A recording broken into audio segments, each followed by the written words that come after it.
What's going on by you? Stumble upon, I guess, another edition of the NRW Checkpoint. Welcome. We hope you like gaming.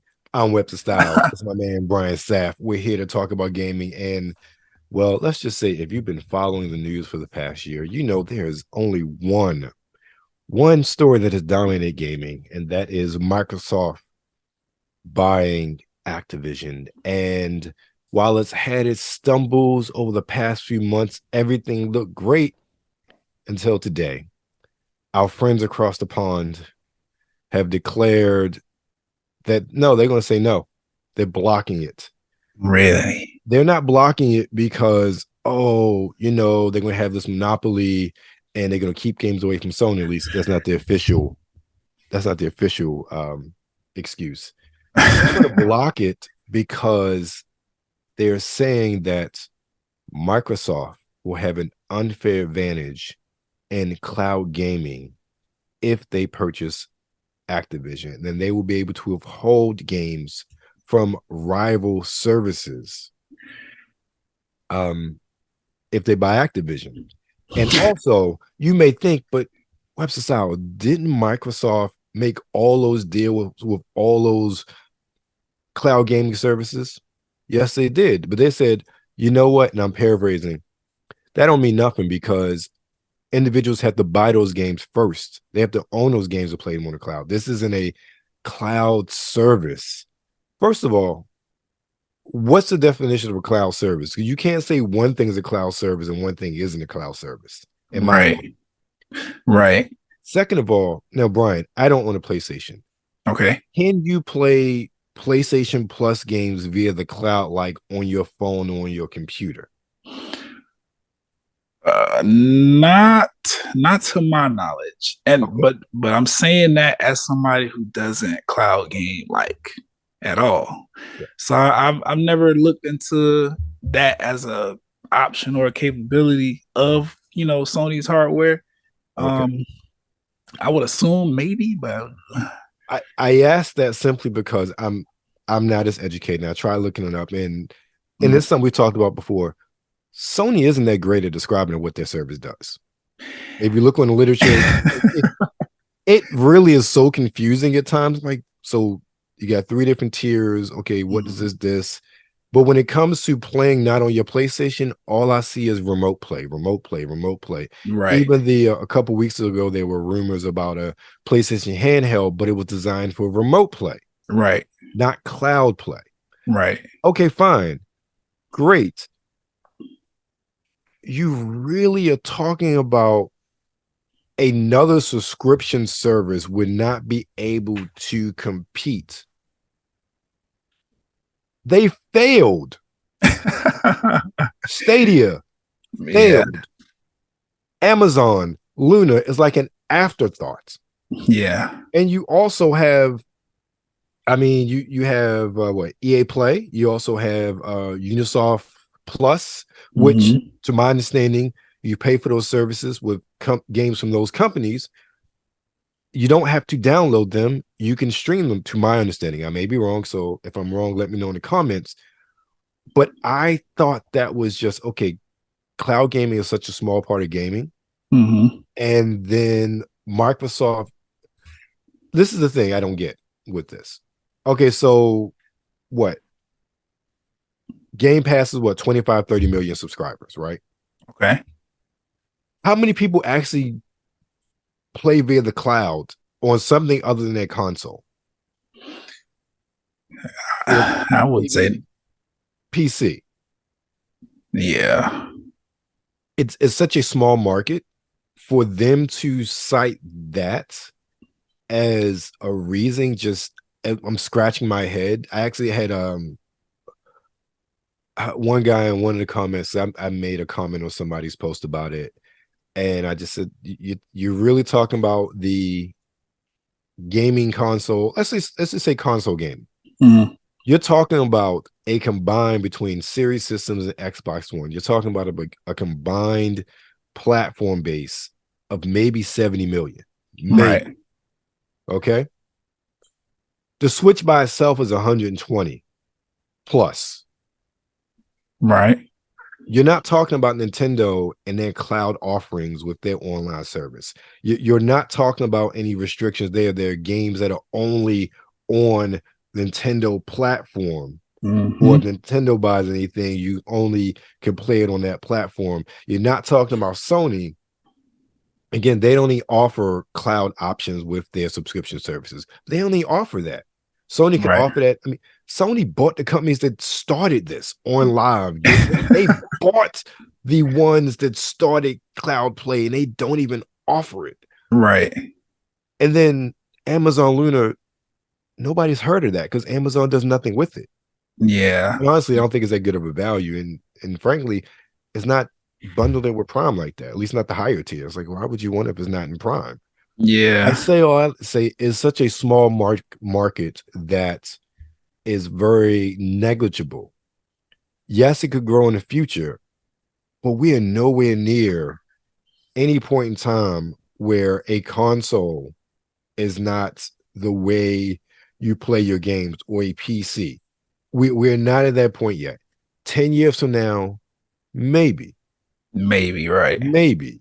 The fact that that's what they cite, and that's more so a fear, not even in actuality, because if I remember correctly, part of at least the rumors, part of the contract that they offered Sony was for games to be on their subscription service. So please explain to me how they offered a contract to their biggest rival to alleviate all of those fears. They said no. And you as a CMA said, well, we're worried about cloud gaming. We just offered these buggers a contract. They said no, and you're penalizing us. And they said no. Yeah. I am, and again, I'm not a legal expert. I'm just a gamer, and you're a gamer. And we have been around games our whole lives. And we see our friends play, we see how we play. And the fact that cloud gaming is what you want to hold us up on, it seems ludicrous to me. How about you? Yeah, I don't even understand. Like, I haven't even delved into any of the articles or think pieces behind this or whatever. Quite sure it'd be an interesting read for me. But yeah, I don't see cloud gaming as not a I don't know. It's not a viable reason, at least in my opinion, to shut this merger down, which is, coming from me, I'm more of a PlayStation player than anything. So it's like, if we're looking at it from the console war angle, I should be excited, but it's like I don't understand it. It's not necessarily something I care to understand. I just think that it doesn't make sense. And I think they should be more transparent about like what it actually is that's holding this up. Now I did see, I covered this before on the podcast, that they were actually suing because, and I feel like this might have something to do with it now that I'm thinking about it. They're actually suing Microsoft behind this whole deal because I forgot what the issue was where they felt like they needed to like take it to court. But essentially they listed in that lawsuit that we're gonna do this because last time we tried to last time we let a merger go through, they put one over on us and they did what they said it wasn't. Yeah, the FTC, yeah. Right. Yeah. So I mean, maybe Microsoft has pissed some people off over there and they just don't care to like give them the benefit of the doubt with this new acquisition that they're trying to, successfully obtain. But at the end of the day, like, if they're gonna say no, that's fine. They're the governing body. They're supposed to be able to make that decision. My issue is like cloud gaming is not. Yeah, exactly. How does it hurt your constituents? Right. Cloud gaming. Now, and I'll make this point, and we can move on because I just want to get your opinion. And again, yes, everybody knows you watch this. I'm very much in Xbox, but I could care either way about this acquisition. I've just been felt so fascinated by the ludicrous arguments that have been made with regards to why Microsoft shouldn't. I was like, huh? And in this case, I was scratching my head. I'm like, cloud game. This is really what you at all of this stuff. all of these deals. It's like, oh, cloud gaming. Oh, by the way, all the deals that you sign to give more access to cloud gaming, oh, they don't mean anything to us. It's like, in that extent, and this is something that even the FTC did, because FTC just acted like Nintendo don't exist when they talked about gaming system and market share. It really comes across that these individuals are picking and choosing what is gaming. Yeah, and I was the just about to say definitions that. of these things, and I think that in this whole situation really baffles me and makes it seem, it comes across as bias. Yeah, definitely. Cloud gaming has a lot of different definitions, and not just a subscription service where you play unlimited amounts of games. Stadia wasn't that. Stadia was a service, you subscription, and then you bought games. You had some free games, you bought some games. Luna's the same way. You have different tiers where you have access to games. The GeForce Now, where you can play games that you already own from Steam, and some of the other ones that they signed deals with are similar to how GeForce Now works, but they're still cloud gaming. It's almost as if they're picking and choosing the definition they want to use to make their point, and that comes off to me as very biased. Yeah, and I agree with that. I definitely feel like there's some other forces at play behind this that are making this a lot more complicated than it needs to be. Like you mentioned Nintendo, and it's like we can't. Why?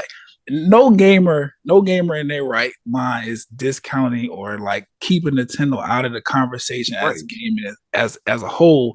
But it seems that when it comes to these governing bodies, especially ones that, like, for example, where there's different ways that they do things in Europe than they do things here in the States or whatever. You think about those, whatever, they don't even question Nintendo and anything that they're doing. When if you paying like close enough attention to the way games are going like that, like, of course, you know, console wise, Sony might be the most selling, and then Microsoft might have the most, I don't know what, I don't know. There's pros and cons to each. But to keep Nintendo out of the conversation altogether just points to something that's happening between Microsoft and Sony when it comes to the deals that they're backdooring with all of these governing bodies, because Nintendo puts up numbers every time they drop something. Exactly. Console, games, new services that they may implement, like Nintendo's always on the board. They're never discounted. Nobody ever complains, oh, why isn't Mario as big as it is, as popular as it is? Why is it not on all platforms? Like, why is Mario Kart still only on the Switch after all this time? Nobody ever complains about that. But then we have these conversations like, oh, they're going to make Call of Duty exclusive and all this other stuff. And then Nintendo's like, well, actually, they're talking to us right now about putting the game over here on our console as well. So it's like, I don't know. It's just a bunch of stuff going on. Let me ask you this question first before we get into the week's releases. And this is something I saw the other day. So we know the Final Fantasy 16 is not coming to the Xbox.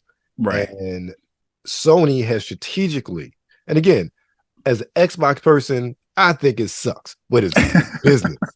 They have strategically, in third-party deals, made it so games, in order to be on PlayStation platform, these games cannot be on Xbox and or they cannot be on Game Pass. How is that different for Microsoft buying the third-party publisher and doing it?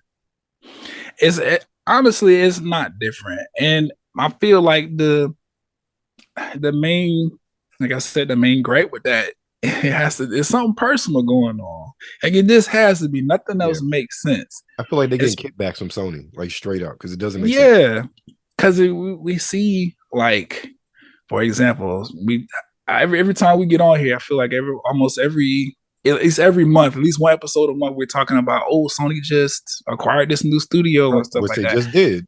Yeah, right. That's what I'm saying. Like, nobody is, I don't know, something is going on. This Windows and Microsoft. Maybe Bill got something to do with it. I don't know. There's an issue happening where Xbox, Microsoft, Windows, they've done something to anger somebody, and it's not making things go in their favor, which is just weird because at the end of the day, everybody's goal should be to like make money and exactly support the consumers. But it's like now we getting caught up on something petty, talking about cloud gaming that is not even like you said, it's failed. They've tried, many companies have tried, and it's just not a thing. We can't, because gamers don't like lag. Even a standalone thing. Even it's like cloud gaming on Xbox is part of the service.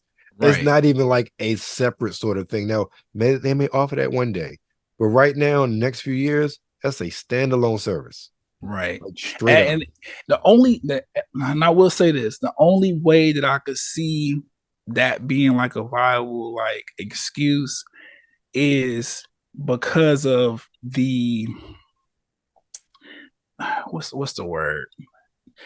The games, that the intellectual properties that are included in this acquisition between Activision and Blizzard and all the other little companies and games tucked underneath those umbrellas. Like, I could see them being like, well, y'all, if Xbox buys this company, they will have a majority of the popular games in gaming, period. But how many of those companies are, I haven't heard Blizzard or Activision say anything about trying to push Diablo or Overwatch or Call of Duty into like a cloud gaming space. If anything, they've been discontinuing a lot of those extra components. Like they're talking about Call of Duty Mobile is maybe gonna go away or something. Like they stripping those things away and just getting back to the core. So I don't know. This is the conversation with cloud gaming is though. I don't see myself cloud gaming anytime in the near future. I don't know why it would be an issue here when, like you said, they offered them contracts to keep them in a loop as far as these new games are concerned. And even if they do go exclusive, people who really care about these games, like real gamers, they're not going to care about owning more than one console. Like everybody who's a genuine gamer, like we don't just have one console. So it's like, okay, if Call of Duty want to go exclusive to Xbox, well then the people who love Call of Duty but have only been on PlayStation are just going to get a cheap Xbox, the cheapest one on the market, and be fine with it. Not even if it's cloud gaming, just get the cloud gaming service. Even that, like $15 or $14.99 a month. I mean, I don't understand the arguments like, oh, people are going to have to buy a whole new console. Does that defeat the whole purpose of cloud gaming? Right. I don't understand how you can make the same argument, but I'll say this. The regulators need to stop acting like it's the 1990s. This is not Windows Explorer. This is not Netscape. And I feel like that's what they're thinking. They're thinking about that. And this is 2023. And video games are very dynamic. And when you've gamed as long as we have, we've seen the guys on top get up there, and we've seen them all fall. Everybody. Everybody. We've seen companies come up out of nowhere, have a big hit. 5 years later, they're gone. Innovate, change the game, and then they get bought. Like, this is what happened. So, but thanks, man. I appreciate it. Let us know what you think about this whole thing. Do you think the CMA was right? I don't. Brian doesn't. Right. Yeah. And if anybody's watching that can shed any like additional information that actually makes sense, please let us know, because what's going on. Yeah, exactly. So let's talk about some games, man. So first up, we have Afterimage, which is on the PS4, 5, Xbox One, SX, and Switch and PC. We're watching a trailer for that. It's an action game from Argon Shanghai as a developer and Modus Games as the publisher. Afterimage is a hand-drawn 2D action-adventure game set in a breathtaking fantasy world. Diverse and dangerous environments ranging from towering volcanoes to the ruins of an ancient metropolis.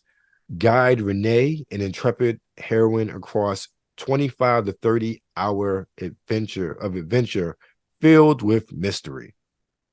Ooh, anytime, anytime the description includes how long the game is supposed to take, I usually double that. This is gonna be a long game. Yeah. Like this 25 to 30 hours, they letting you know, like Right. expect to be playing this game for the rest of the year. You had me at hand drawn, so Yeah, that is also gonna be dope. Right. Right. So next up, we have Straight Lights, and this is also pretty much for everything: PS4, 5, Xbox One S, X, PC, and Switch. We are watching trailer for this. It's an adventure game from developer publisher Embers.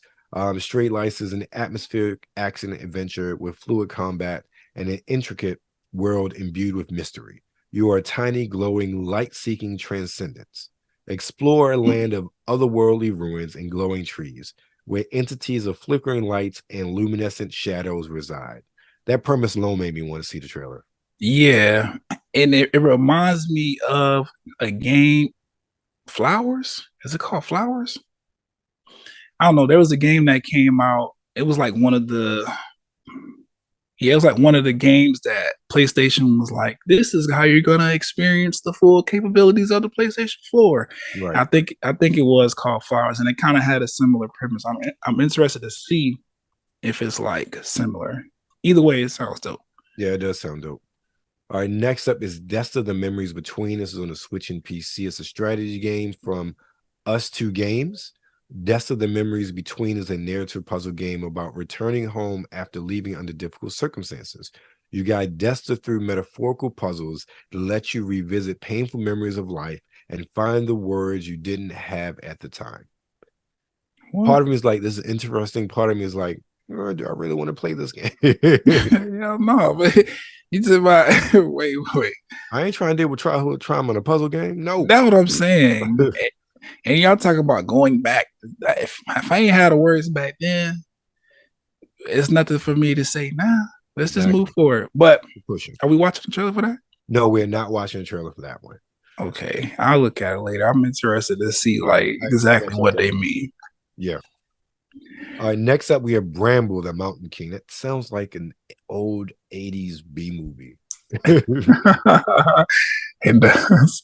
So it's an adventure game from Dim Frost Studios as the developer, Merge Games as the publisher. Bramble, the Mountain King is an adventure horror game inspired by Nordic folklore. You embark on a journey through the dark world of Bramble, where you encounter towering bosses and explore and traverse Nordic nature.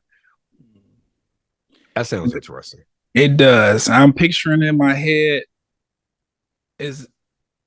I don't know. I'm picturing Paul Bunyan with like Thor in them for some reason. Yeah, I mean, yeah, it does. That's what it sounds like. Right. So next up we have Omega Strikers. It's a Switch game, sports from Odyssey Interactive. Matches in Omega Strikers consist of 2 teams of 3 players who fight to score by sending the core, a large hockey puck, into the opponent's goal.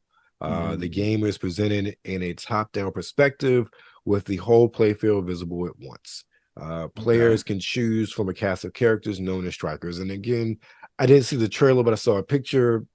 It's pretty much what you'd expect based on this description. Yeah. Top down, overhead. Yeah. You know, I'm thinking Pong. Yeah, your variation on Pong, ice hockey. Okay. Yeah, you know, with 3 players. So interesting. Next up is one we're watching a trailer for. This is The Last Case of Benedict Fox.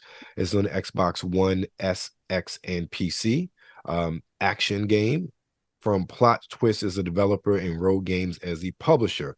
The Last Case of Benedict Fox is a gothic 2.5D. I wonder what 3.5D would look like, but 2.5D narrative action adventure that tells the story of the titular Mr. Fox as he explores a ruined, monster-filled mansion in Boston in 1925. Of course, we had to watch the trailer for that.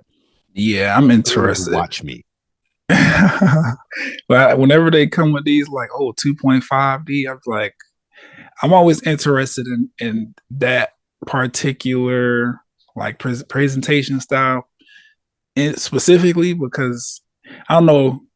Like Octopaths, was it? Right. Yeah, where they could do special things with the camera angle to make the game look different. I want to see what that's like.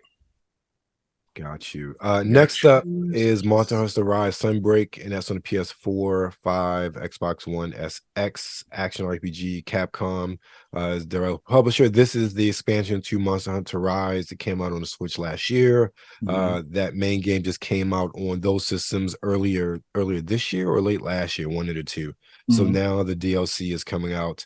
It features improved gameplay and nimble feeling additions to combat mechanics, unique new monsters and hunting locales, and a new difficulty level in the form of Master Rank Quest. Interesting. And I say that because Monster Hunter's Rise is supposed to be the scaled down version of Monster Hunter World. Right.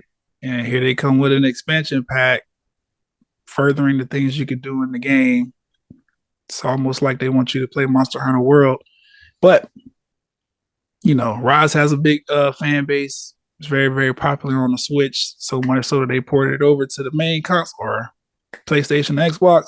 So I'm pretty sure it's going to be dope. No trailer for that, but I can visualize it. I know what Monster Hunter is. We watched the trailer when it came out for the PlayStation and Xbox a couple months ago. So yeah, we know y'all know what Monster Hunter is. Monster Hunter Rise is. Right. So last but not least is clearly the biggest release for the week. Star Wars Jedi Survivors on the PS5, Xbox Series systems, and PC.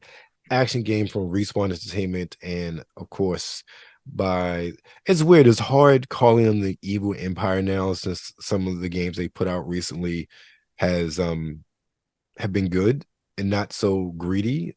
Madden still yeah. Anyway, but EA. Anyway, Star Wars Jedi Survivor, like its predecessor, is focused on Cal Kestis, a former Padawan, now Jedi Knight, during the Clone Wars, who managed to escape the clutches of a newly minted empire in Order 66, which saw clone troopers previously under the command of the Jedi turn on them. Now, I have not played the original. I purchased it a couple weeks ago when it was on sale. I think it was on sale for $3.99. I have yet to play it, but it looks amazing, and this looks amazing. From everything I've heard, this is that Star Wars experience that rivals KOTOR as far as the immersiveness and give you exactly what you want in a Star Wars game. Okay, I too, because the one before this, it was Fallen Order, right? Or wait a minute, so is there two? No, this is the second one. So what game did I just? I'm trying to think, because there was a Star Wars Jedi game that was on PlayStation Plus. It was one of the PlayStation Plus games for I think like February or January. Of course, I downloaded it because I wanted to get into Star Wars, and I feel like that would have been a good entry point. But now I'm confused. Was it called Falling Order? I'm not sure. Either way, this trailer came out some time ago, and I know that because I was excited for this game. So I'm probably gonna get it. Let's just watch the trailer and see if things jog my memory. Because I definitely want this game. All right, that's a good segue. Let's watch the trailer for Star Wars Jedi Fallen Order. Yes, it was Fallen Order for January. Okay, great. So I have that game. Yeah. Damn. Same here. I just haven't played it. Right. Now I have to play it and get this game. We'll see. Let's just watch the trailer.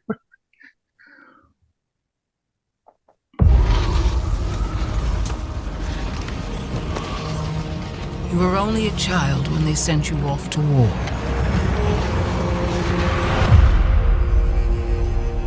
Now, the weight is on your shoulders. As of late.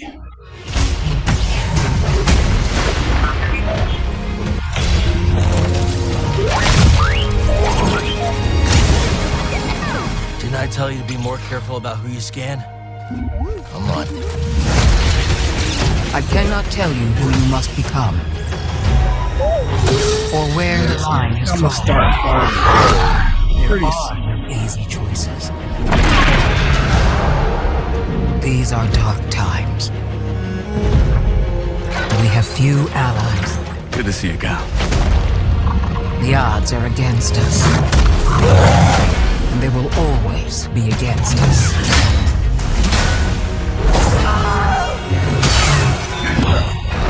Now or never! Seems our destinies are intertwined.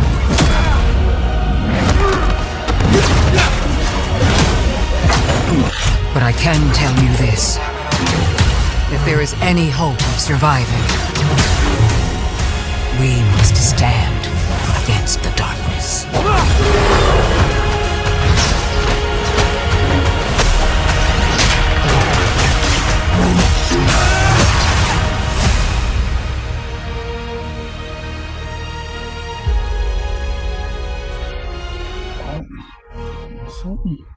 Can we talk about Cameron Monaghan for a second and how I don't know how old is he?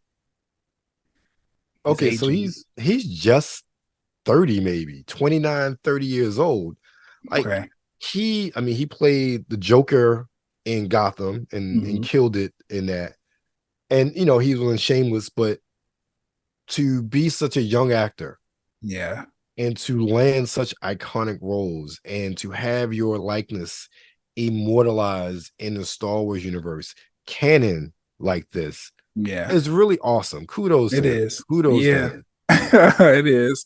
And he did it pretty early in his career too. I really like that. I remember watching him on Shameless. Right. And now I don't know. I wouldn't say he's like a huge star, but he's definitely like his career has a lot of staying power. Yes. And he's doing stuff like this. So, yeah, that's really dope. 30. Yeah. So kudos to him. So, you know, you can already tell we're excited about this game, but more excited because we have to go back and play the first one. And that's really what it is for me. Because watching this trailer, because it's not the same trailer that came out when they teased the game. Yeah, I think this is when I pulled this is maybe a day or so old. Okay, so this is like the official. Right. Yeah. Fallen Order, I'm gonna be playing that. Yep. On my library. I'm waiting. Well, not waiting. I'm gonna play. Yep. All right. Next up, we have the last case of Benedict Fox. What happened to the first one? Oh, this looks good. That's a good way to start a trailer. Yeah, for real. After the end of the Great War, it came to light that atrocities were being committed, not only on the battlefields, but also beyond them. Okay. To try and stop the vile endeavor, Ordo Day came to being. Not all, however, are willing to be controlled. The shadows stir in the corners of this place.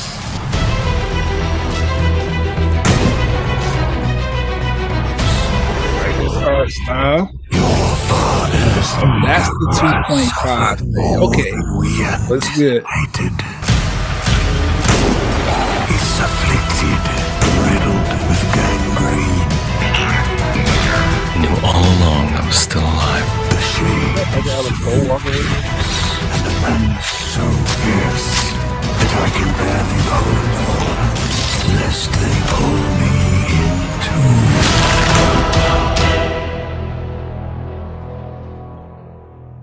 Yo, that look awesome. It does. Awesome. It really does. That's the one, right? Yep.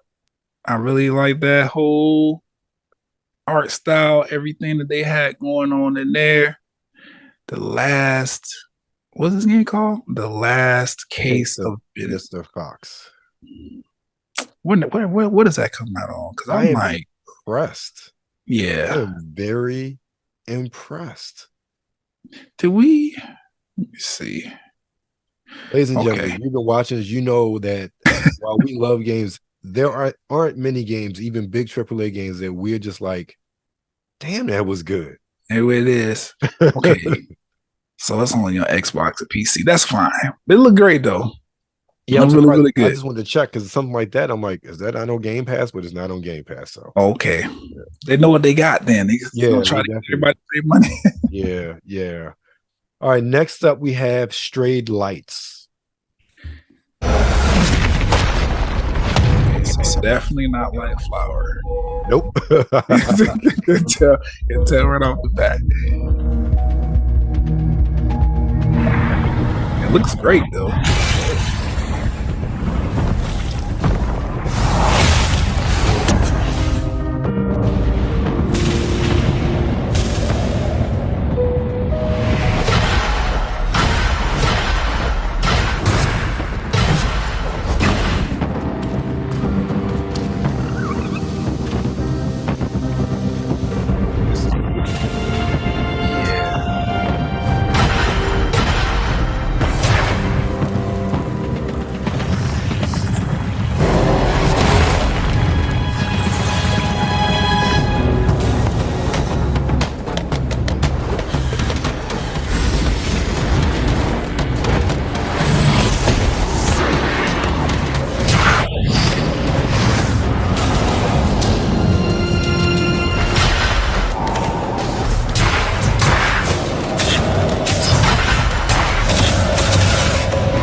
I think I want that game. It looks really, really dope. Me too. I really like I like this whole art style. The combat system looks like something I could really, really be into. Kind of reminds me of Kingdom Hearts a little bit, or the Final Fantasy stuff. You know what Square Enix, how they, their battle system or whatever. Right. Kind of looks like that. But then I've never seen like a game like look that way. Yeah, exactly. It's so unique. The art style and how it is real. I love how they are contrasting the light, but not just like illumination, the colors of like the blue, the reddish orange against the darkness in the background in the world. Yeah. That really is, and again, different hues of blue, because you got the fire blue, you got the crystal blue with the spark. That's just really such an important aspect of the detail. That's really beautiful. And with how fluid the games is like, it makes everything looks 10 times better. All right. So I'm impressed. Straight Lights. All right. Next up, we got Afterimage. Let's see. We've had 2 bangers. Let's see how this one goes. All right now. And for ages 10 and up. The war that was promised, lost to the ages. Chosen vessel, accept your fate.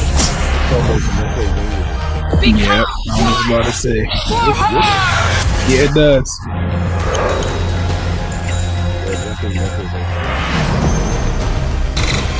Now is the appointed moment.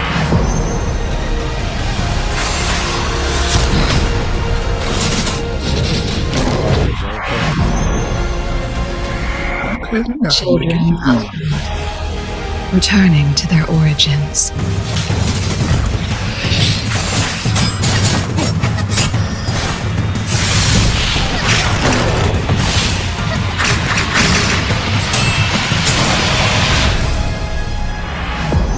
May our paths cross soon once again. Okay. Right, that was pretty good. I was impressed. Not as impressed as the previous 2 games, but that looked pretty cool. Yeah, it looks like, at least to me anyway, like a healthy blend of JRPG and like you were saying, a Castlevania style like gameplay, which should be a hit. I think that looks great. I'm still looking at this Strayed Light. Okay. I wonder if they got a demo.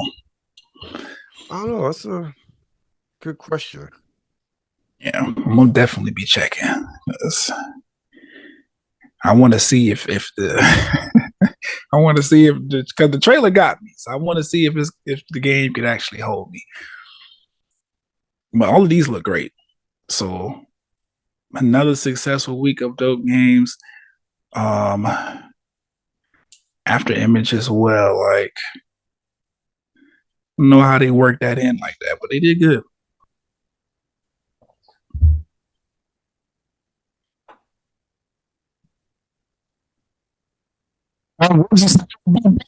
Yes, he is here, but I don't know what happened to WebsterStyle. Brian, how are you doing, man? I'm doing okay. How about yourself? Yeah, it does look like an impressive week of games this week. I guess we'll hold off for a second to get WebsterStyle back. I guess he had like a quick emergency, and then we'll close this out. That's cool. All right, I'm gonna hit pause, bro. All right. In a 1, 2, 3. What's going on, everybody? We're back. So you're talking about trying to find a demo for Straight Light.